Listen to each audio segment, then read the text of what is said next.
How about a little bit of a history lesson?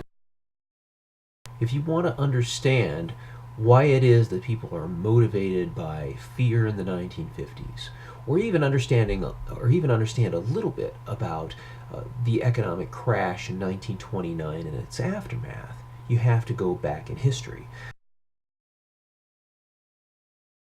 1848 is when the Communist Manifesto was published. That set the political discourse pretty much for the next 150 years. Marx, through various writings, not only stirred up a discontented working class, but predicted the future of political development based on the weaknesses of capitalism.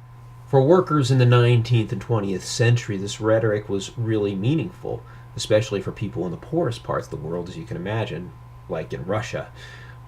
Vladimir Lenin led Bolsheviks to control of Russia, which became the USSR after 1917.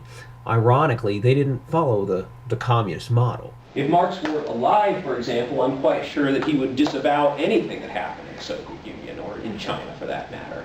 The big difference is that there was virtually very little industry to speak of. It was mostly an agrarian society, and not a whole lot of wealth was generated prior to that time. And then redistributed land under force by Stalin. And so once the communists took over, they thought they had to generate that wealth artificially, without capitalism, in order to try to achieve this kind of communist paradise that they were looking for. Now, obviously, Marxism had great resonance in Russia and later, of course, in China and Cuba and elsewhere, but it also had a lot of resonance in the United States and the West. Let's be honest here, there's a good part of the American economy that's socialized. It didn't just sort of happen, because like, ooh, wow, Marx is so smart, and we just want to be more like the Soviets. Keep in mind, the United States was in the midst of an industrial revolution, and Britain as well, in the mid to late 19th century. And this is sort of what the countryside looked like. This is, a painting of the middle of Britain, basically. And it's an area called the Black Country, and it was called the Black Country because it looked like that. I mean, for dozens of years, the hills were covered with soot, and it was called the Black Country because it was just covered. Everything, the whole scenery, everything in the countryside was just completely black and polluted. And there were disasters, there were all sorts of problems, and the companies at the time were able to exploit cheap labor in the same way as we do in sweatshops in different parts of the world today. And this was happening in the United States, it was happening in Britain as well. Have any of you guys ever heard that old song, 16 Tons? I owe my soul to the company store. You ever heard that? Mm-hmm. Seriously. It's like 16 tons, and what do you get? Another day older and deeper in debt. Oh, I know that part. St. Peter, won't you help me? Blah, blah, blah. I owe my soul to the company store. Well, it's an old song. It was popularized in the 1950s and covered a number of times since then.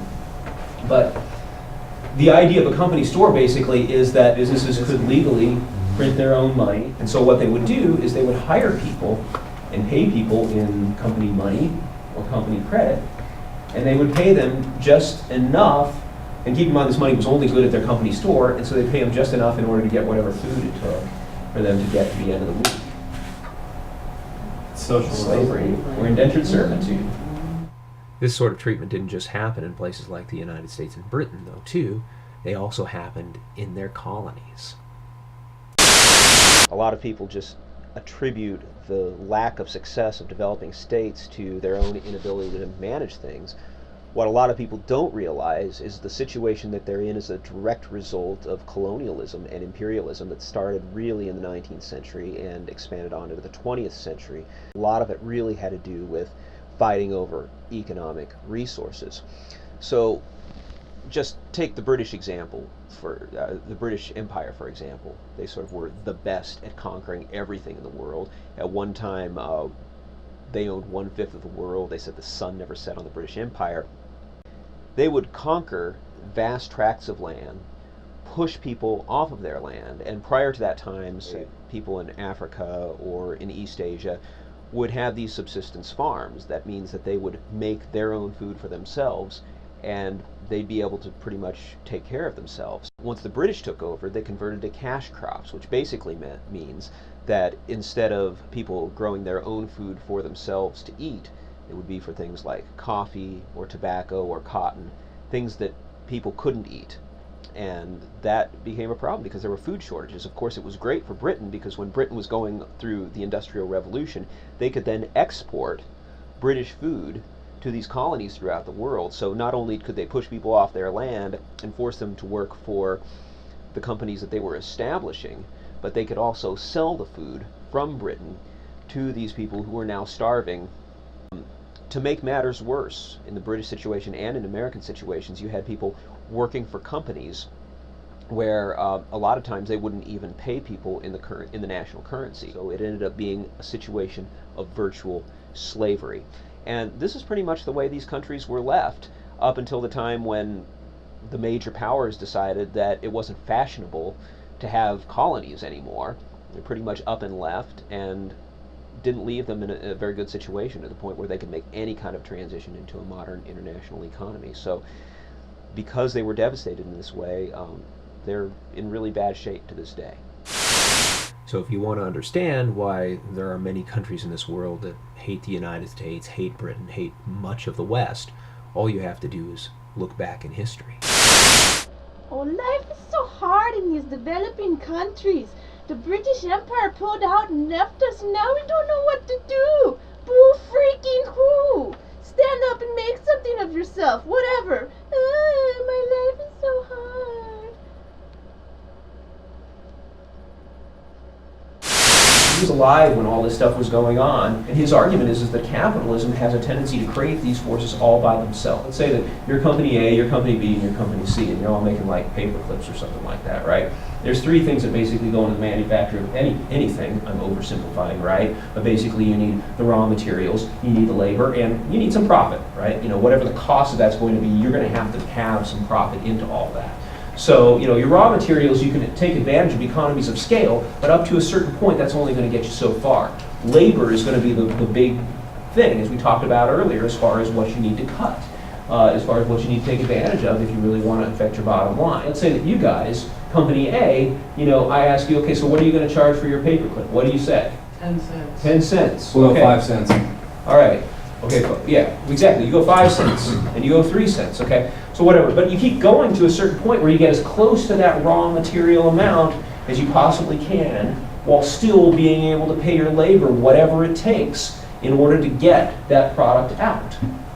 So as competition drives the prices down, which is awesome for consumers, it also has a tendency to drive down the cost of labor, because as that margin is cut in order to deliver the consumers a good price, the workers end up getting less and less and less and less and less. And Marx ultimately argues that, you know, if you get to a point where, you know, they're working for virtually nothing or not enough in order to feed themselves, then there are social consequences that may happen as a result. There was massive labor unrest in this country. There were, as Marx predicted, people taking over or trying to take over factories. These guys like take pitchforks and guns and try to shoot at owners and try to take over the factory, try to take over the means of production.